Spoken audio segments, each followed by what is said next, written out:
réalisé le premier syndicat en 71, je me suis aperçue tout de suite que nous n'avions pas d'image. Je veux dire que nous avions une fonction qui était forte, nous avions une demande qui était forte, mais nous n'avions pas d'image, ni auprès des acquéreurs, ni auprès de l'administration.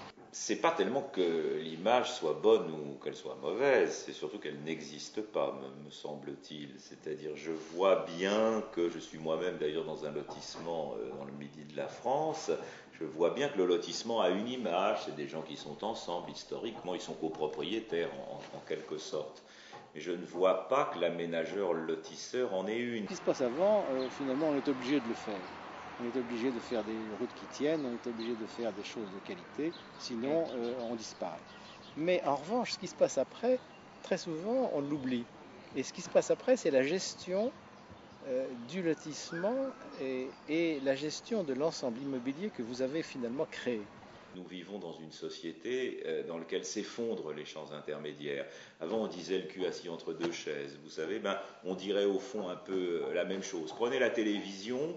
Qu'est-ce qui existe à la télévision? Soit la référence absolue, incontournable, l'abbé Pierre, Bernard Kouchner, Axel Kahn, les grands leaders politiques qui peuvent faire 5 minutes au journal télévisé, ou alors le Pékin de la rue, qu'on va ériger à un moment dans un micro-trottoir comme le représentant du plus grand nombre. Et entre les deux, c'est-à-dire entre la référence absolue et le Pékin de la rue, il y a 98% de la société française, il y a des tas d'intelligence, des tas d'innovation, mais au fond, qui n'existe pas à la télévision. Et bien dans l'image, c'est probablement un peu la même chose.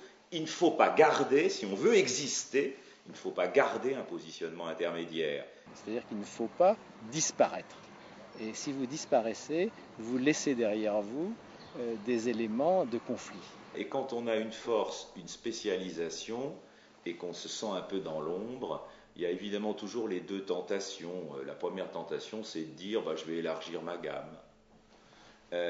Ça doit poser beaucoup de problèmes, y compris de compatibilité avec les autres acteurs. Et puis il y en a une autre, c'est dire comment me déporter vers la lumière.